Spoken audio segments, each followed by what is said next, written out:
কোথায় যাচ্ছি আজকে আমরা? কোথায় যেতেছ? বাংলাদেশি খাবার খাবো আজকে। ইন্ডিয়ান খাওয়া খাওয়া উচিত। ইস, আজকে ভিডিওতে যা যা দেখাবো সব বাংলাদেশি হবে, ঠিক আছে?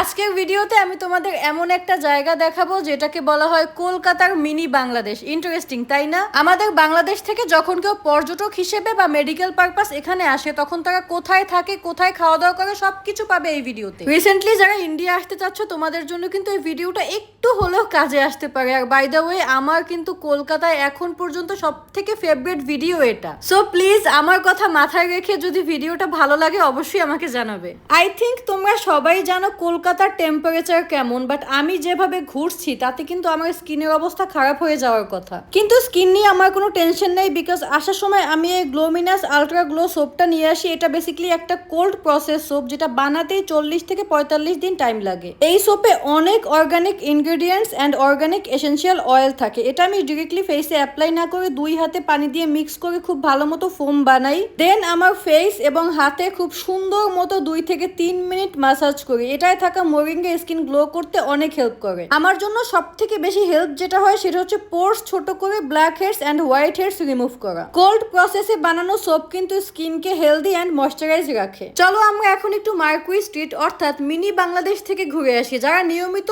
ইন্ডিয়ায় আসা যাওয়া করে তাদের খুব পছন্দের একটা জায়গা এটা। বাংলাদেশে যদি বাসে যেতে চাও সেক্ষেত্রে এখান থেকে টিকিট করতে পারবে, আর এখানে এসে থাকার জন্য বাজেট অনুযায়ী বিভিন্ন মানের হোটেলও পাওয়া যাবে। এক দেশ থেকে অন্য দেশে গেলে প্রথমেই লাগে সিম কার্ড, যেটার ব্যবস্থাও এখানেই আছে। এখান থেকে একটু সামনে গেলে নিউ মার্কেট, যেখানে রিজনেবল প্রাইসের মধ্যে অনেক কিছু পাওয়া যায়, যেমন dress, jewelleries, bag, shoes, everything. Online থেকে আমি যেসব কানের দুল 1000 বা 1200 টাকায় কিনি, সেটা আমি এখানে 200 বা 250 রুপিজের মধ্যে পেয়েছি। এখানে দোকানদার বলছিল যখন 2 দেশের মধ্যে আসা যাওয়া ঠিক থাকে তখন নাকি এই মার্কেটে দাঁড়ানোর মতো জায়গা থাকে না। খাওয়া দাওয়ার জন্য আমরা চলে এসেছি কস্তুরীতে। এখানে নাকি সবকিছু বাংলাদেশি স্টাইলে রান্না হয়। আমি এটা ভেবেই খুশি যে অ্যাটলিস্ট এখানে আমি ঝাল কিছু খেতে পারবো। ওদের মেনুতে এত ডিশ ছিল, আমি কোনটা রেখে কোনটা অর্ডার করব অনেক কনফিউজ ছিলাম। দেন অর্ডার করলাম মাটন কষা, চিকেন ঢাকাই ভুনা, আর সাথে ছিল ডাল, আলু পোস্ত, আলু ভাজা। সত্যি বলতে আমার আলু পোস্ত খুব একটা পছন্দ না, বাট তোমাদের ভাইয়ের খুবই পছন্দের একটা ডিশ হচ্ছে আলু পোস্ত।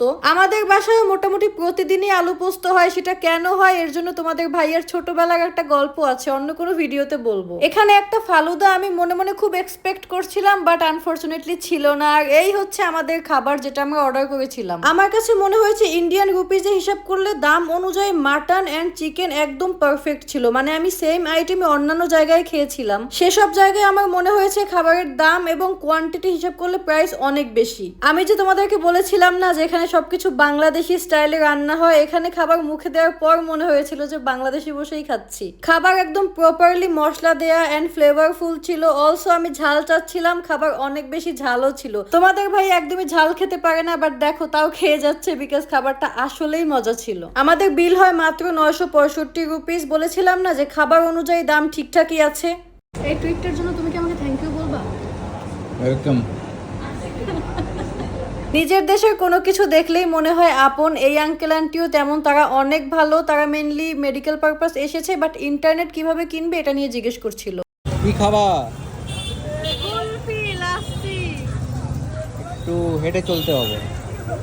আজকে আমি লাস্সি, কুলফি সবকিছু খাবো, বাট তার আগে 1 কাপ চা। আর এই চাটা মোটামুটি ছিল, এর থেকেও ভালো একটা চা আমি অন্য এক জায়গায় খেয়েছি, অন্য কোনো ভিডিওতে দেখাবো। এই দোকানের নামটা একটু দেখো, মোহাব্বতের শরবত এন্ড বেওয়াফায়ের শরবত। মানে হোয়াট আ কম্বিনেশন ভাই। আমি জানি না ভাই কি মজবুরি ছিল এই নামটা রাখার, বাট কিউট। তবে এই জায়গাটা না খুব একটা ক্লিন ছিল না। মানে আশেপাশের পরিবেশ দেখে আমি আর লাস্সি অর্ডার করি না, তোমাদের ভাইয়াই খায়। এটা হচ্ছে ম্যাঙ্গো লাস্সি। এটা এখানে অনেক পপুলার, মানে সবাই পছন্দ করে। ও আমাকে বলছিল তুমি খেয়ে দেখো, যদি ভালো না লাগে তাহলে আর খেতে হবে না। এন্ড আমি খেয়ে দেখি ভাই, আসলেই অনেক মজা। আমার এক হাতে চা, অন্য হাতে লাস্সি, এটা নিয়ে কেউ জাজ করো না, বিকজ আমার এখানে আর আসা হবে না। সো আজকে আমি সবকিছু ট্রাই করে যাব। মিনি বাংলাদেশের খাবার দাবার শেষ করে যখন বাসায় আসছিলাম তখন এখানে একটু দাঁড়াতেই হতো, বিকজ এখানে খুব ভালো একটা কুলফি পাওয়া যায়, যেটা অলরেডি তোমরা আমার অন্য একটা ভিডিওতে দেখেছো। এখান থেকে যাওয়া আসা করার সময় এই কুলফিটা আমার খেতেই হবে। যাই হোক, আজকের ভিডিওটা এই পর্যন্তই ছিল। তোমরা কিন্তু জানাবে ভিডিওটা তোমাদের কাছে কেমন লেগেছে। আমি আবারও বলছি, আমার কলকাতায় এখন পর্যন্ত যত ভিডিও তার মধ্যে সবচেয়ে এই ভিডিওটা পছন্দের। সো প্লিজ তোমরা ভিডিওটা ভালো লাগলে অবশ্যই আমাকে জানাবে। টাটা।